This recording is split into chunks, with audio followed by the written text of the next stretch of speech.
Glória a Deus. Abra comigo a sua Bíblia em Efésios, capítulo 6. Hoje eu vou pregar um texto que eu poucas vezes falo dele. Dou muita importância a esse texto, mas poucas vezes falo dele. E decidi começar o ano falando sobre esse texto. Efésios, capítulo 6, versículo 10. A partir do versículo 10.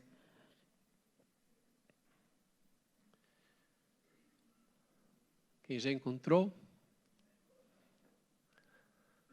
Quanto ao mais, sede fortalecidos no Senhor e na força do seu poder.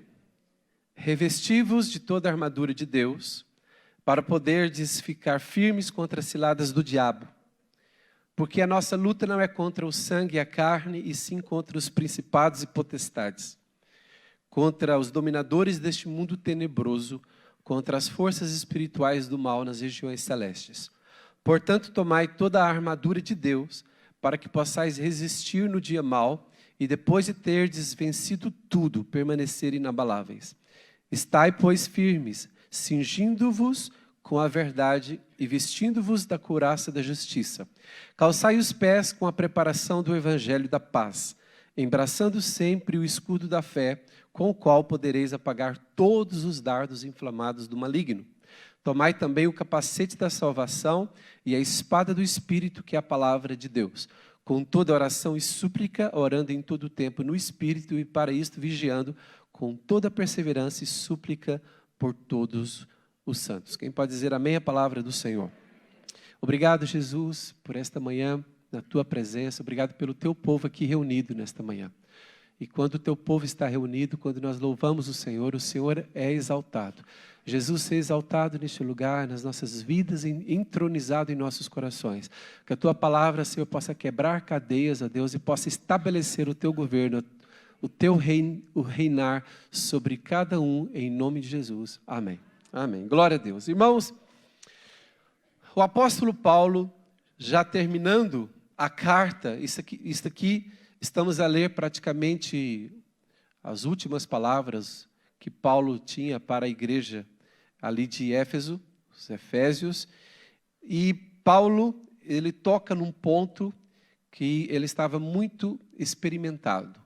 Paulo era um homem com muitas experiências de batalha espiritual, com muitas experiências observando na vida dos crentes, na vida das pessoas, lutas, dificuldades, mas também perigos, mas também vitória no poder do nome de Jesus. É interessante que Paulo começa aqui no versículo 10. Vamos ver aqui, eu gostaria de falar de todos esses textos que nós falamos. Paulo começa assim: quanto ao mais, ou seja, terminando uma carta, ou seja, estamos no último capítulo da carta. Ele fala de tantas coisas ali naquela carta. É uma das cartas mais ricas, mais profundas que Paulo escreveu, a carta aos Efésios. E no final ele diz: quanto ao mais, ou seja, para além de todas as coisas que eu vos deixo nesta carta, quanto ao mais, sede fortalecidos no Senhor e na força do seu poder. Paulo está dizendo o seguinte: se você é um crente em Jesus, você precisa se fortalecer espiritualmente. Você não pode ir abaixo, você não pode se descuidar da sua vida espiritual, você não pode se perder pelo caminho, você não pode dar brecha, você não pode dar espaço.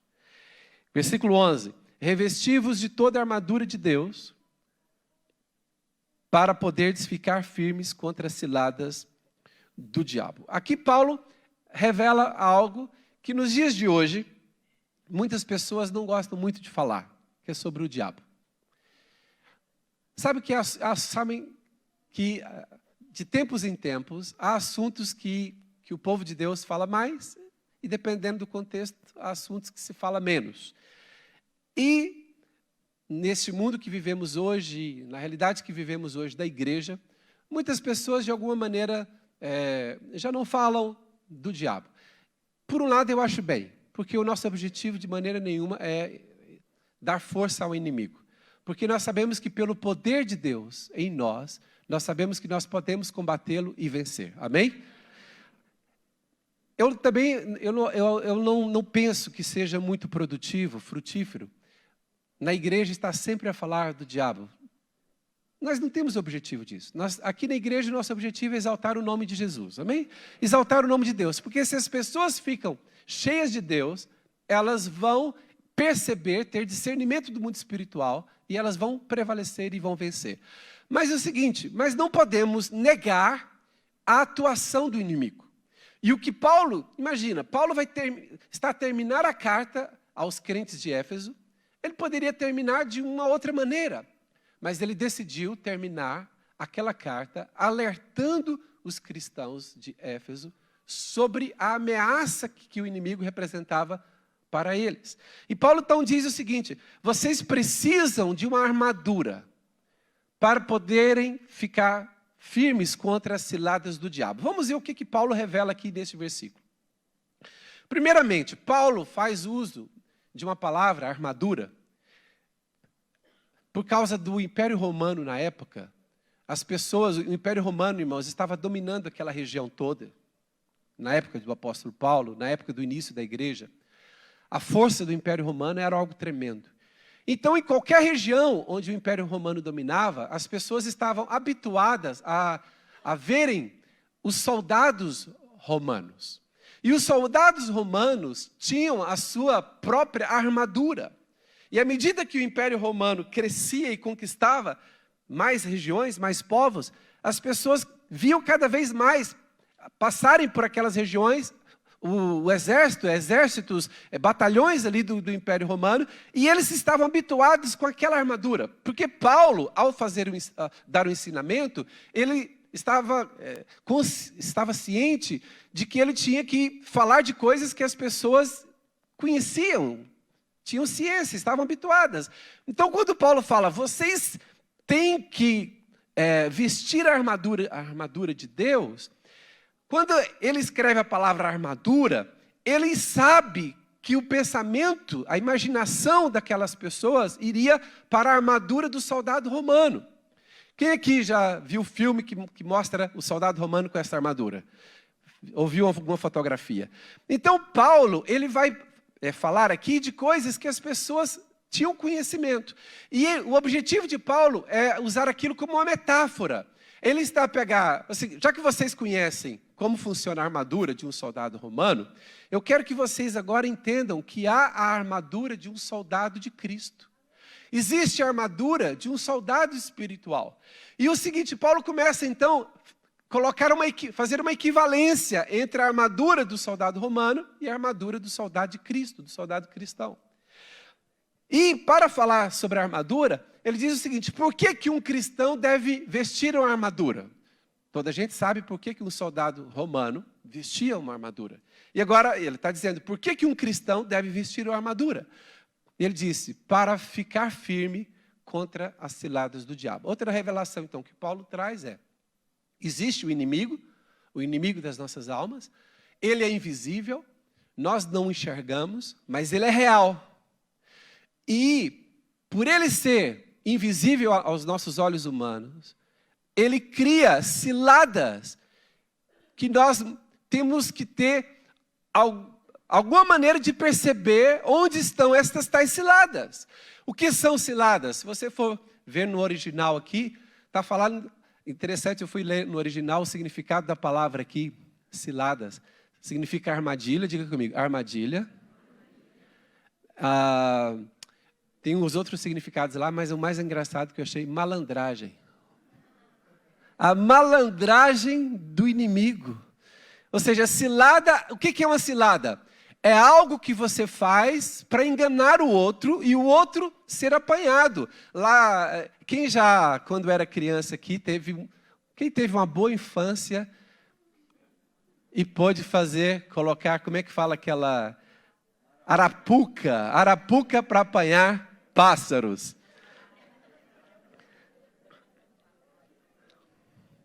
Sabem que... E quem aqui já montou uma ratoeira? Qual é o plano da ratoeira? Você coloca lá alguma coisa que o rato gosta, e ele fica focado naquilo, não é verdade? E ele vai interessado no... Mas rato gosta de queijo mesmo? Você pode colocar outras coisas também, mas pelo menos na animação, né, nos filmes, é um queijo. Aí você coloca um queijo e o rato só vê o queijo. E pensa o seguinte, vou me dar bem. E quando ele vai comer o queijo, o que acontece? Ele é apanhado. Assim como alguns homens quando vem uma mulher.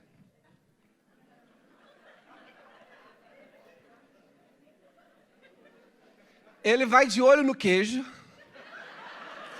Quer dizer, ele vai de olho na mulher. E ele vai, mal sabendo, coitado, que a hora que ele fizer assim, a ratoeira dispara. E sabem, ela dispara mais rápido quando você é crente.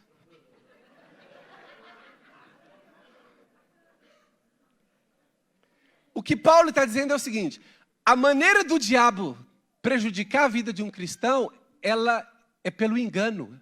Cilada é algo enganoso. A armadilha é algo enganoso.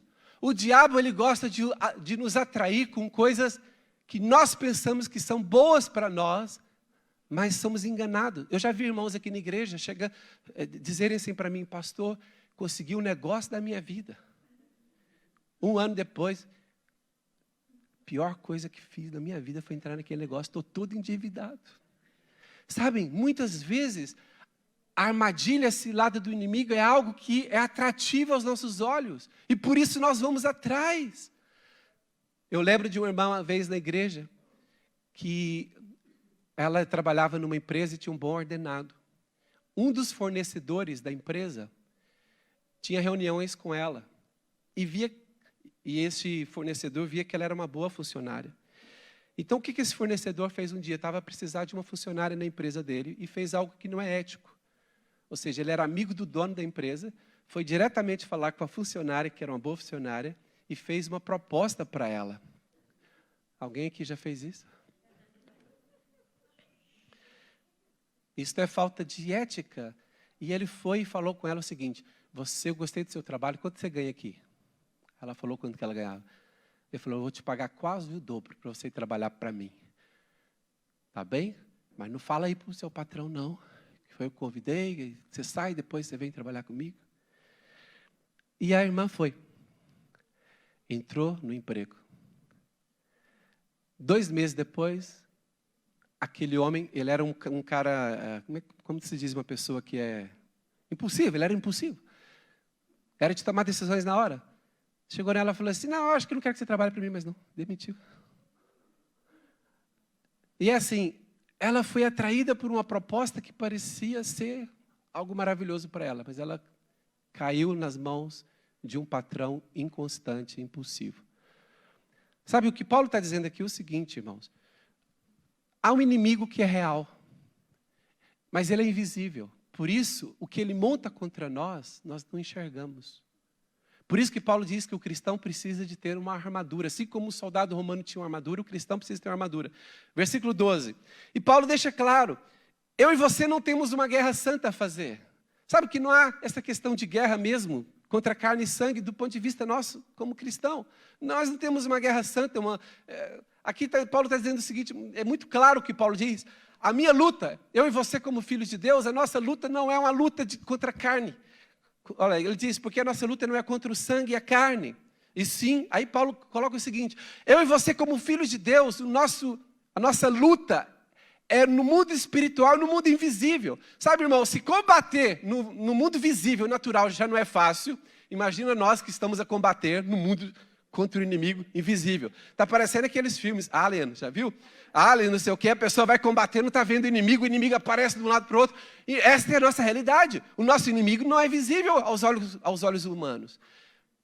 Por isso que Paulo fala desta importância e ele diz, olha, a nossa guerra é contra principados e potestades, diga comigo, principados, potestades, contra os dominadores deste mundo tenebroso, e contra as forças espirituais do mal nas regiões celestes. Isto é algo parecido com uma hierarquia. Hierarquia de poderes malignos.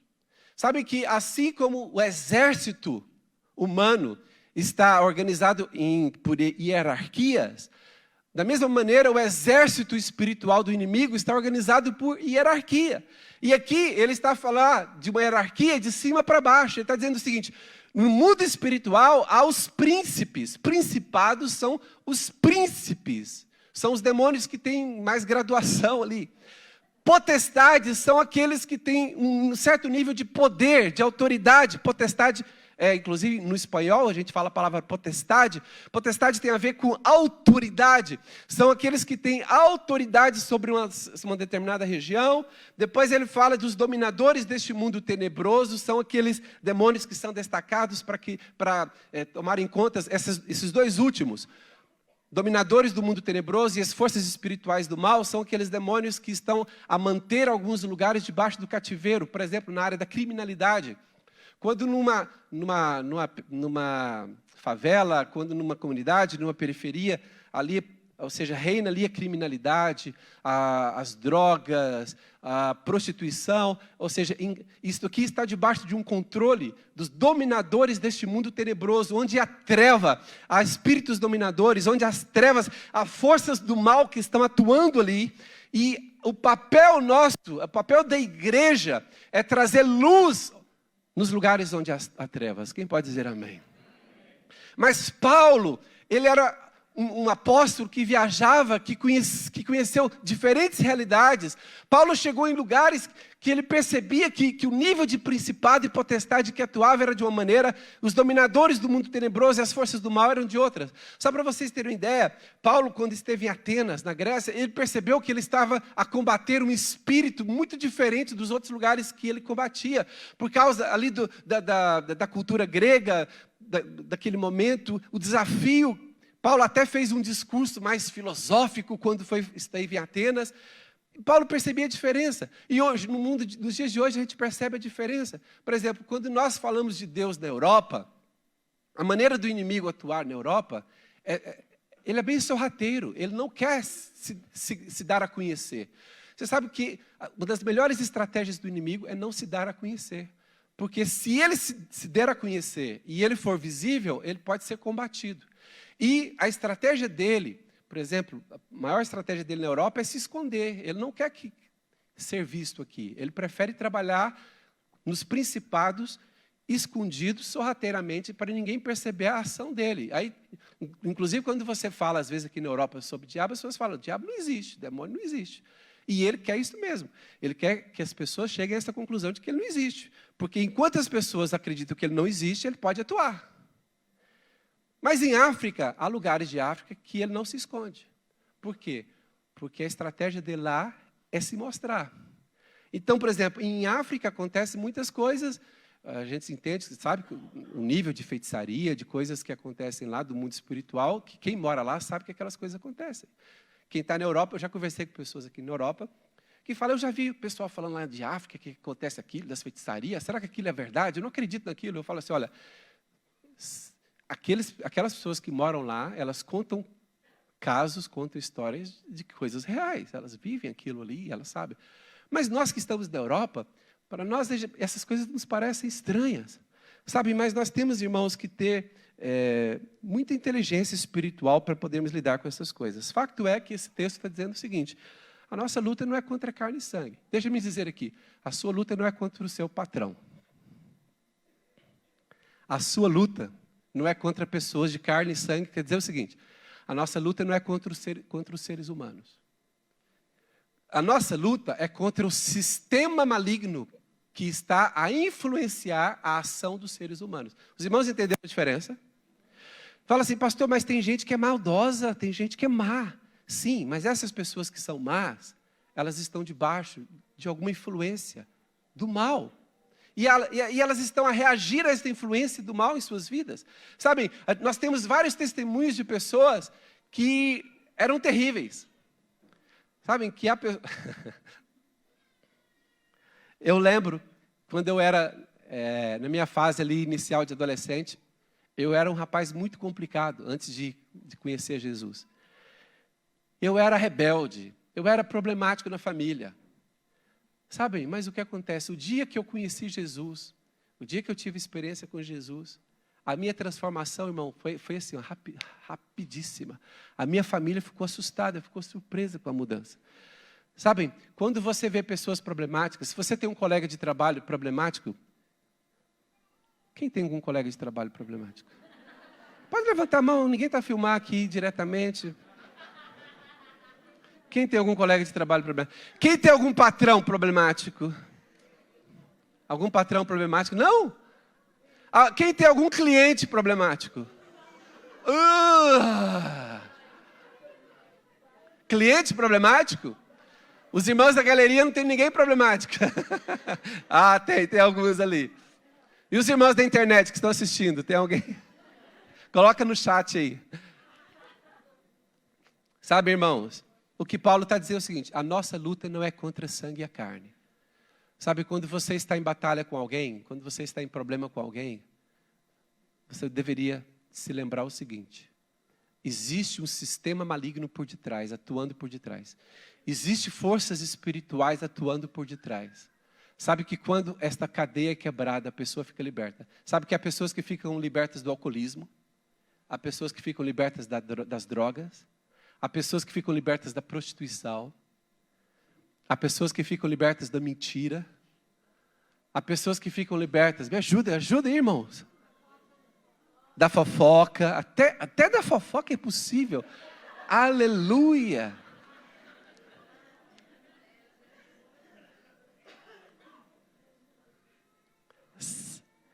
Há pessoas que ficam livres da traição,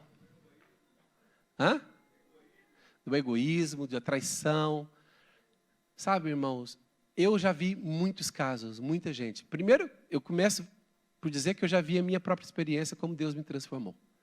E eu conheço a experiência aqui de muita gente aqui, que tinha alguns problemas graves na vida. Mas, para mim, toda gente é gente boa. Estou falando sério, para mim, toda gente é gente boa. Mas algumas pessoas estão oprimidas pelo mundo espiritual. Elas são chatas, são problemáticas, mas basta elas terem um encontro com Jesus, que é a luz deste mundo. E elas começam a brilhar com a luz de Jesus, a vida delas é outra, amém, irmãos? Agora, quando nós colocamos os seres humanos como nossos inimigos, aí a gente se torna terrorista. A gente quer fazer a guerra santa. Porque nós estamos colocando pessoas como nossos inimigos. Mas Paulo diz, a nossa luta não é contra, o que ele diz? A nossa luta não é contra o sangue e carne. Fala para a pessoa que está ao seu lado, a minha luta não é contra si.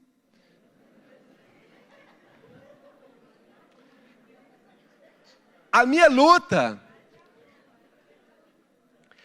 Irmãos, tem alguns miúdos problemáticos. Eu vou dizer para vocês, eu nunca, não me lembro de ter feito isso, mas vi amigos fazerem. Alguns amigos faziam o seguinte, pegavam 2 gatinhos, um ficava de trás de um gatinho, o outro de trás do outro, e apertava o rabo do gatinho. E um gatinho de frente para o outro. E quando um apertava o rabo do gatinho, o que o gatinho fazia? Unhava o gato que estava à sua frente. Porque para ele, quem é que estava ofendendo? Era o gato que ele estava na frente. Aí o outro puxava e começava a briga. Eu quero dizer o seguinte, alguns crentes são gatinhos. Eles estão olhando para o outro crente, está assim, você me paga, bandido. Mas tem o diabo por detrás dele. Não vou falar o que o diabo está fazendo. Ficaria mal. Está lá o diabo cutucando por detrás. Vai lá, briga. E o cara olha para o outro. É você que está me prejudicando. Você que não está querendo o meu bem. Você que está contra mim. Você que é meu inimigo. E o diabo está por detrás rindo. Ele é que está criando a confusão toda. Mas se um gatinho desse virar crente mesmo. E falar assim, em nome de Jesus, o espírito maligno que está por detrás deste outro gatinho. Todo espírito que está atuando por detrás dele, sai no nome de Jesus. O outro gatinho vai ficar assim, miau.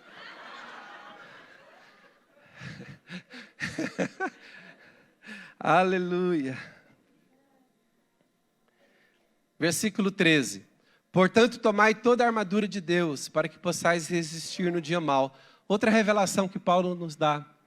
Sabe que na vida nem todos os dias são bons. Olha, eu não estou a profetizar nada aqui. Nem Paulo está a profetizar. Nós estamos a reconhecer factos, situações. Nem todos os dias e nem sempre, todos os momentos são bons. Paulo diz o seguinte: tomai toda a armadura de Deus para que possais o quê? Resistir no dia mau. Paulo está dizendo o seguinte: há dias de batalha cristã. Há dias que o cristão está numa batalha. Assim como um soldado romano tem dia que ele é destacado por uma batalha, por um combate, assim o cristão tem dia que ele é destacado por um combate.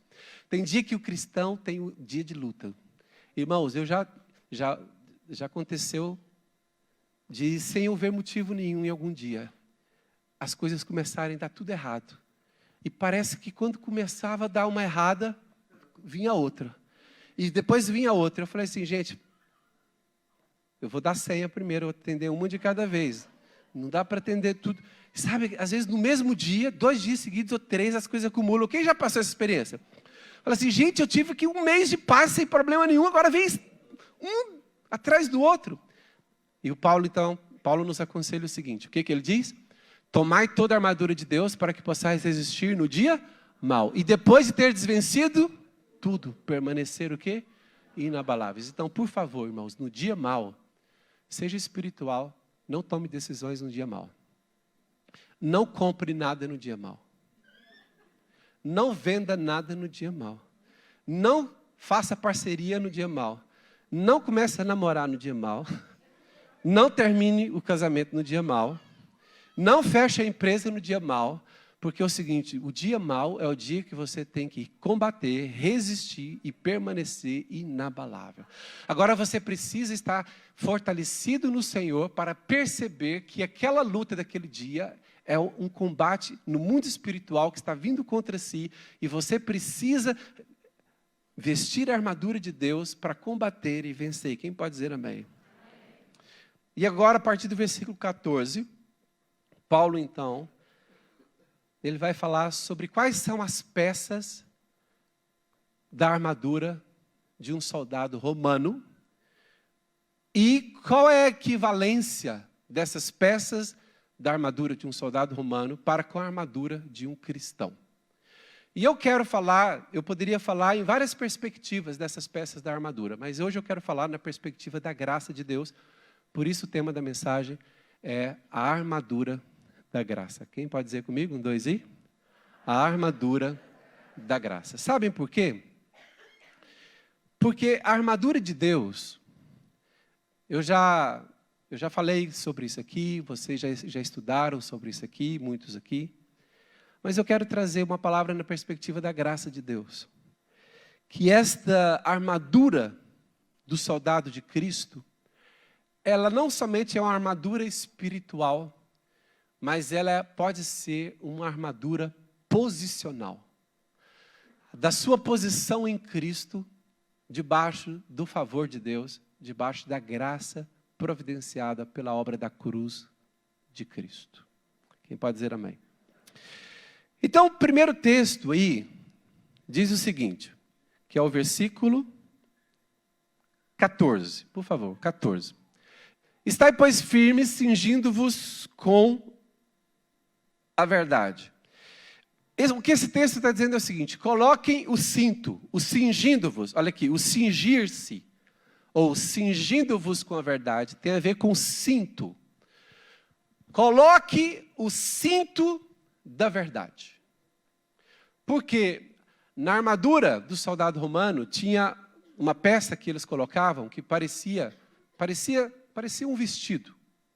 Mas tinha lá a sua composição própria, que era a primeira peça que vinha, mas depois aquela peça precisava de ser colocado um cinto. E o cinto dava firmeza para que o soldado pudesse correr e pudesse combater. Então Paulo está dizendo o seguinte, a primeira peça importante da armadura de um soldado romano, que deve ser também uma peça importante para a armadura do cristão, é o cinto. E Paulo, então, agora, dando a equivalência para a armadura espiritual, ele chama de o cinto da verdade. Diga assim comigo, o cinto da verdade. A verdade, ela faz parte da nossa armadura espiritual. Não dá para combater na ignorância. A verdade aqui tem a ver com o conhecimento de Deus. Conhecereis a verdade e a verdade vos libertará. A lei veio por intermédio de Moisés, mas a graça e a verdade vieram por intermédio de Jesus Cristo. Jesus disse: eu sou o caminho, a verdade e a vida. O que é a verdade aqui? A verdade aqui não é simplesmente o antônimo de mentira. É mais do que isso. Verdade aqui é a realidade das coisas como elas são em Deus e da ótica de Deus. O que é a vida? Porque nesta época aqui de Paulo, já haviam muitas ideias filosóficas sobre o que é a existência, sobre o que é a vida. Mas o cristianismo traz também uma ideia sobre a existência. Por que aqui estamos? Por que existimos? Por que vivemos? Então é o seguinte, algumas pessoas podem apoiar a sua vida em filosofias de homens. Mas a verdade é algo que procede de Deus. Sabem que no pós-modernismo, na era na qual vivemos, o pós-modernismo é uma era de incertezas e de relativismos. Nesse pacote aí do pós-modernismo, a ideia é, vamos desconstruir a ideia de verdade.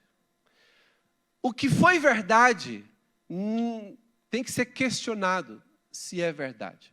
E tem um lado bom disso, porque há muitos aspectos das culturas dos povos que foram construídas sem um bom fundamento. E quando você questiona coisas que estão estabelecidas e você descobre que aquelas coisas não são boas, é bom você desconstruir aquilo. Mas no pós-modernismo, a ideia é desconstruir tudo praticamente. É combater tudo, é questionar tudo. Inclusive, questionar Deus. Questionar a fé é questionar tudo.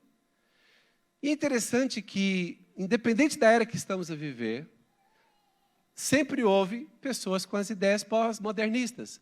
Quando Jesus falou sobre a verdade, sabe o que Caifás falou? O que é a verdade? Eu acho que Caifás já era pós-moderno.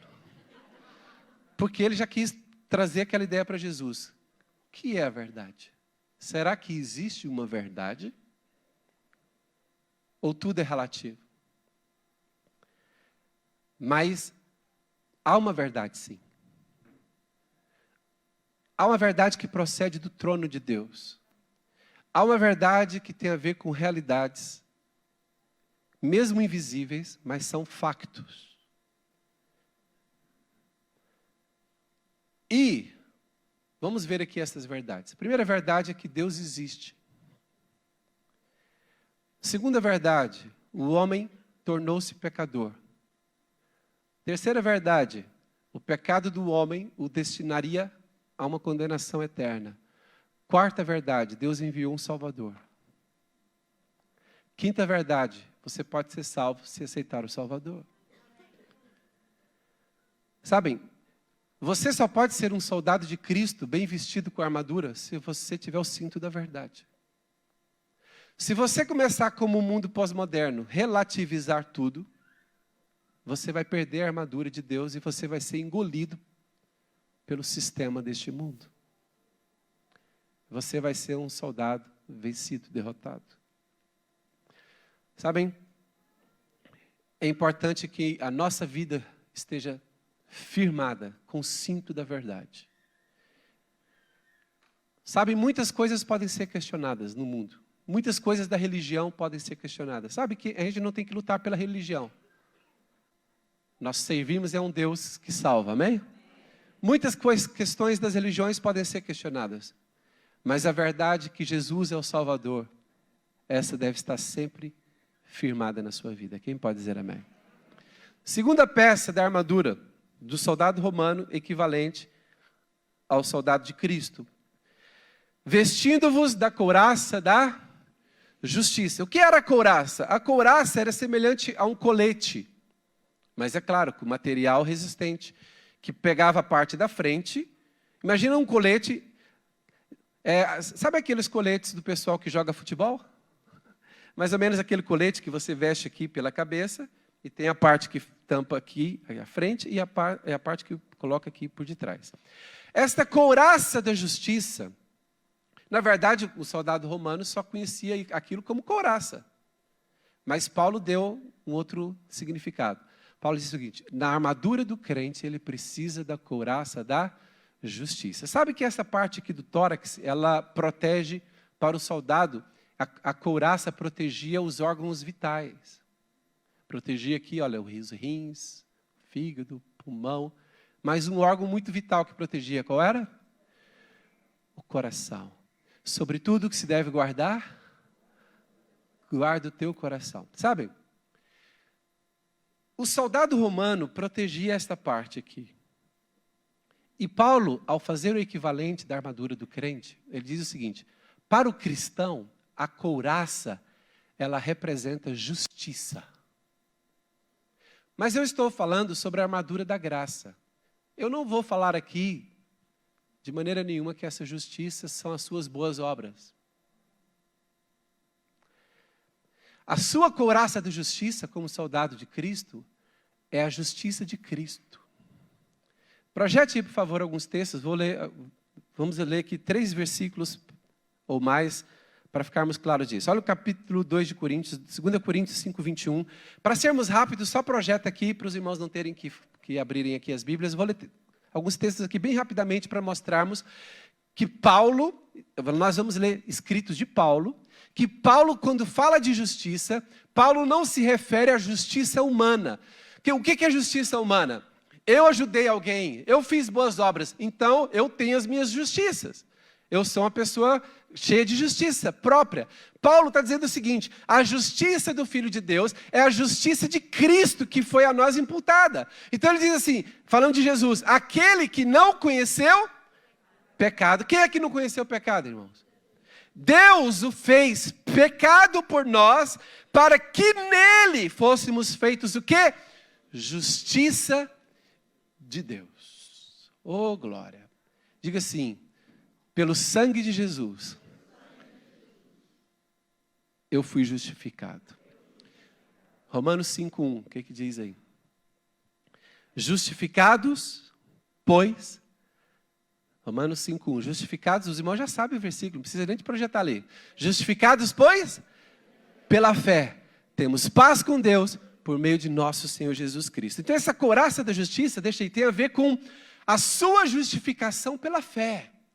Sabem, se você quer ser um bom soldado de Cristo, você precisa ter convicção de que a justiça de Cristo foi suficiente para te justificar. Amém? Para que perdão pleno dos seus pecados. Você está na justiça que Cristo conquistou. Filipenses 3:9. Olha, Paulo é riquíssimo ao descrever que a justiça que interessa é a justiça que Cristo conquistou na cruz. Filipenses 3:9, olha o que diz. E ser achado nele. Nele quem? Jesus. Não tendo o quê? Justiça própria. Sabe que há muitos cristãos que estão querendo fazer tantas coisas boas para aparecerem para Deus, para mostrarem para Deus, para mostrarem para os outros. Pode fazer. Mas não é isso que vai tornar uma pessoa 100% justa. É impossível alguém fazer obras e poder se apresentar diante de Deus dizendo assim: eu sou justo, Deus. O Senhor sabe que eu sou uma pessoa justa, só faço coisa boa. O Senhor sabe que eu só ajudo os outros. Os outros é que me atropelam, me fazem mal, mas eu só faço bem, eu sou justo. Irmãos, quem assim pensa, não conhece os seus próprios pecados, os seus próprios erros, sabe? Paulo está dizendo o seguinte: e ser achado em Jesus. O próprio Paulo, olha, se alguém poderia dizer que era perfeito entre os cristãos, era Paulo. Nem ele dizia. O que ele dizia? Qual era o sonho dele? Ser achado em Jesus, não tendo justiça própria que procede da lei, senão a justiça que é mediante a fé em Cristo. A justiça que procede de Deus, baseada na fé. Sabem, o apóstolo Tiago disse certa vez, olha Tiago 5,16, Tiago disse assim: confessai, pois, os vossos pecados uns aos outros. Quer dizer que o cristão peca. Quem sabia que cristão peca? De vez em quando. Alguém pode dizer assim, eu sei muito bem disso, por mim mesmo eu sei muito bem. Mas Tiago também sabia. Tiago disse, confessai, pois, os vossos pecados uns aos outros. E orai uns pelos outros, para serdes... Depois ele fala, muito pode por sua eficácia a súplica de quem? Não, calma aí. Esse texto é incoerente. Se todos nós temos pecado, estamos confessando pecado um para o outro, e orando um pelo outro, mas a oração que é eficaz é a do justo, então nenhuma oração aqui foi eficaz dessas, velho. Por quê? Tiago estava se referindo à nossa justiça em Cristo. Irmãos, quando nós vamos orar, quando você vai orar por alguém, você não deve procurar justiça em si mesmo. Sabe que esse é um mal que muitos cristãos têm. Quando alguém fala, tem essa pessoa aqui que está doente, vem orar com ela. Aí antes de orar com a pessoa, ele fecha os olhos. Um pecado, 2, 3, 4. Sabe, tem pessoas que ficam tentando encontrar justiça. Há pessoas que procuram justiça nelas mesmas, para depois terem fé para orar por enfermo ou para fazer alguma coisa espiritual. Não, irmãos, a nossa justiça foi conquistada por Cristo na cruz e ela foi imputada a nós. E pode dar uma salva de palmas a Jesus, que você é justificado pela fé.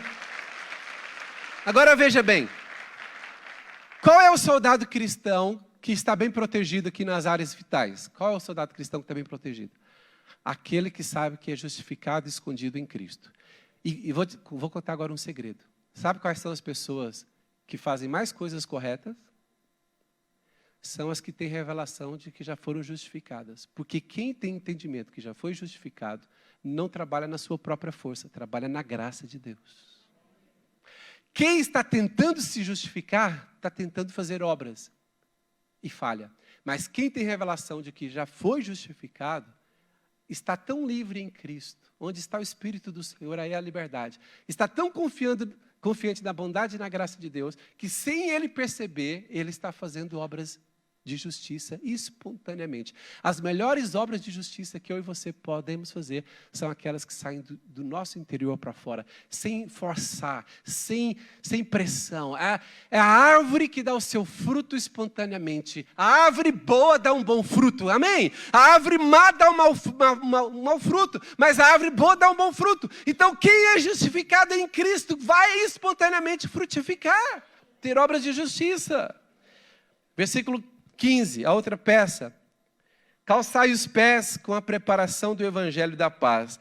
Sabe que essa questão das sandálias do pé estarem ligadas ao evangelho é um conceito de toda a Bíblia. Isaías 52:7, projeta aí por favor, Isaías 52:7, diz assim: que formosos são sobre os montes os pés do que anuncia as boas novas, que faz ouvir a paz, que anuncia coisas boas, que faz ouvir a salvação, que diz a Sião, teu Deus reina. Sabem, há um conceito bíblico que liga as sandálias dos pés ao anunciar do Evangelho. O Evangelho significa boas novas de paz. Diga assim comigo, boas novas de paz. O que são boas novas de paz? São boas notícias de que Jesus conquistou paz entre nós e Deus. Deus já não é nosso inimigo. Deus já não é contra nós, Ele é por nós. O apóstolo Paulo diz que Cristo é por nós. E Paulo diz, se Deus é por nós, quem será contra nós? Então, qual o significado de evangelho? Boas novas de paz. E agora, volta lá, Efésios 6,15, diz, calçai os pés com a preparação do evangelho da paz. Olha, ninguém calça sandálias para ir dormir. Ele fala assim, olha, eu estou indo dormir, vou calçar ali as sandálias. Toda gente, é o contrário, você quando acorda, eu vou calçar as sandálias porque eu quero agir, eu quero começar o dia. Você só calça sapato, calça sandália para agir, a sua ação. E aqui, esse texto está mostrando o seguinte, que um filho de Deus, a vida dele, desde quando ele se levanta, é mostrar ao mundo as boas novas de paz, que Deus não é contra nós, é por nós. A nossa vida deve expressar a paz que Deus conquistou para nós, a paz que Jesus conquistou para nós. Quem pode dizer amém? Glória a Deus. Pode dar salva de palmas ao Senhor Jesus. Aquele texto também, Paulo faz menção. Paulo fala, como pregarão? Como ouvirão se não há quem pregue? Como pregarão se não forem enviados? E Paulo usa esse texto. Conformosos são os pés dos que anunciam as boas novas. Quando Jesus foi enviar os 70... Projeta lá, Lucas 10, 11. Quando Jesus enviou os 70, Jesus disse algo muito interessante. Diz que os 70, de 2 em 2, deveriam entrar nas casas das pessoas e ministrar a paz. Qual que foi a ordem de Jesus para os 70? Ministrarem a paz. Mas se alguém for contra vocês, o que vocês devem fazer quando saírem daquela cidade? Olha o que diz Lucas 10, 11. Até o pó da vossa cidade, que se nos pegou aos pés, sacudimos contra vós outros, sabe? Jesus está dizendo o seguinte, Jesus está fazendo ligação dos pés com o Evangelho. Jesus está dizendo o seguinte, você que é cristão, a sua caminhada, o seu andar, o seu estilo de vida, vai promover o Evangelho da paz no mundo. Mas se alguém resistir e combater e for contra isso, Jesus diz, sacode a poeira dos pés. Por quê? Porque você vai continuar a desempenhar esse papel de proclamar as boas novas. E você não pode desempenhar esse papel com os pés sujos.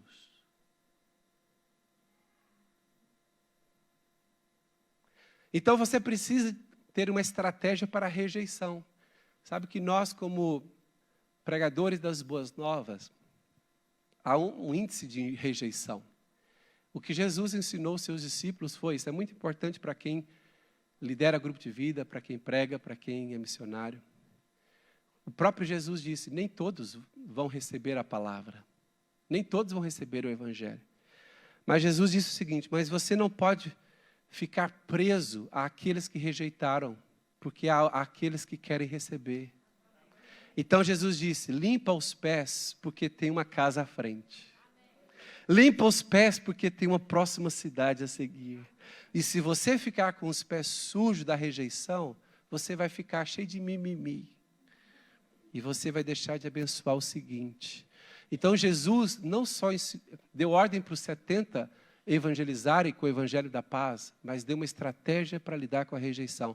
Você precisa ir para a cidade seguinte, curado, com os pés limpos. Isso faz parte da nossa armadura, ou seja, nós estamos em paz e prontos sempre para anunciar a salvação em Jesus. Quem pode dizer amém? Versículo 16. Embraçando sempre o escudo da fé, com o qual podereis apagar todos os dardos inflamados do maligno. Isso aqui significa o seguinte, que você com a sua vida já está colocando o diabo longe de si. Porque quando o diabo já não ataca direto, né, de frente, o que são dardos inflamados? Os dardos, quem já jogou aqueles joguinhos dos dardos?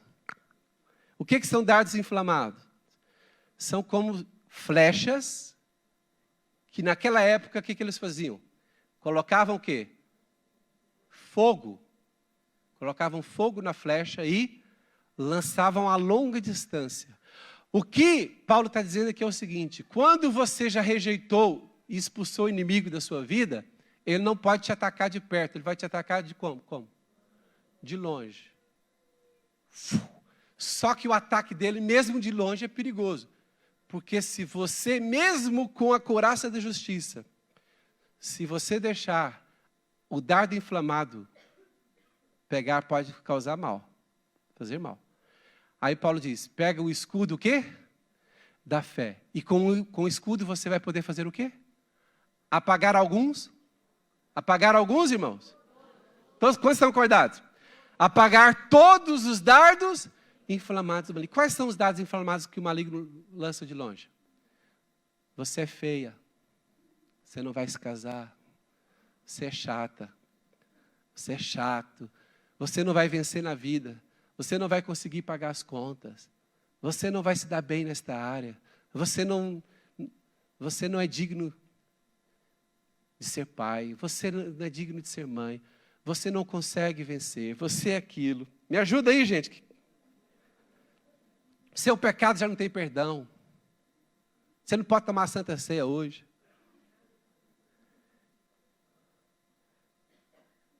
Você vai ficar para trás. Todo mundo vai para frente, você vai ficar para trás. Você é um derrotado. Você não vale nada. Você vai ser demitido. Seu trabalho não compensa. Quem aqui de vez em quando ouve umas mentiras do diabo? E quantos usam o escudo da fé para apagar as mentiras do diabo? Deixa eu me falar aqui um ditado, um provérbio que eu acho engraçado. Eu acho que é um provérbio isso. Os pássaros podem até pousar na sua cabeça. Quantos já tiveram essa experiência? Você está quietinho. Quantos já tiveram a pior experiência? Não pousar. Deixa eu terminar aqui então. Os pássaros, presta atenção, os pássaros podem até pousar na sua cabeça. Mas você não pode deixar que eles façam ninhos. O que é um ataque do inimigo? De vez em quando a gente recebe um ataque, os dardos inflamados, eles vêm aonde, irmãos? Na nossa mente. Eu não posso, eu não consigo, vai dar errado, eu vou ser demitido, eu não vou conseguir pagar aquilo, eu não vou conseguir vencer, eu não vou conseguir ter sustento, ninguém vai me amar, não vou casar. Meu vestido de noiva vai ser verde. Tem nada a ver com Sporting hoje não, irmãos. Olha, aí a pessoa está lá assim, ó vida, ó azar. Aí é o seguinte, olha, eu recebo dardos inflamados, você recebe. Mas a gente tem que apagá-los. Porque se nós não apagarmos, eles vão queimar. Os pássaros podem até pousar na sua cabeça. Mas o que é fazer ninho? É quando eles viram que você não faz nada. Aí ele vai e volta e fala assim, aquele rapaz ali é bonzinho. Aí ele começa a trazer umas folhinhas, uns galinhos. Aí começa a montar. Aí você já tem que andar devagarinho, assim, para não cair o ninho. Aí a gente vê os irmãos da igreja chegando, de jeito assim. Levanta a mão, irmão. Não, vai cair o ninho. Hoje eu não posso tomar a Santa Ceia. Eu não sou digno, não presto. Olha, com o escudo da fé você pode destruir toda a mentira do diabo contra a sua vida. Fala para a pessoa que está ao seu lado. Com o escudo da fé você pode destruir toda a mentira do diabo contra a sua vida.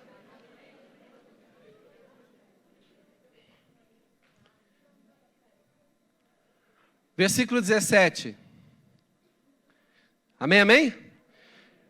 O capacete da salvação. O capacete, irmãos, romano, alguns capacetes romanos cobriu até a orelha. Isso aqui é um capacete, hein? Olha, quem se lembra ainda, quando estudou na escola, muitos anos atrás, quem se lembra ainda, dos 5 sentidos? Quais são os 5 sentidos?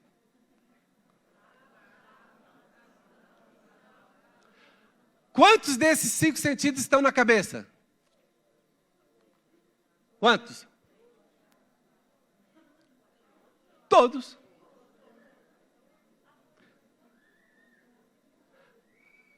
Só o tato que a gente gosta de falar mais, que é das mãos, né? Das mãos, dos pés, mas aqui também você sente. Sente ou não sente? Olha aqui, por favor. O ataque do inimigo vem pelos seus 5 sentidos. Quando o inimigo quer te atacar, ele vai usar o quê? A sua visão, ele vai te mostrar coisa. Ele vai falar, você vai ouvir coisas. Você está na dieta, você vai sentir o cheiro da pizza.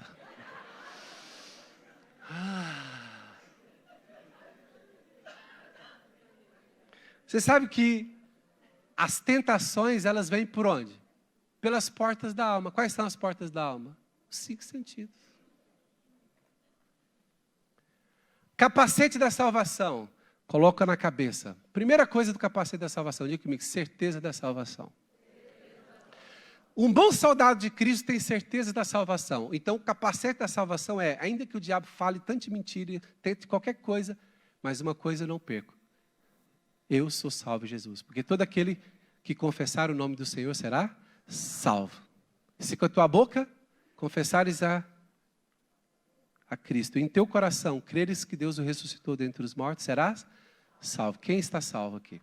Então, o que é o capacete da salvação? O diabo não pode trabalhar na sua vida porque você está convicto do amor de Deus.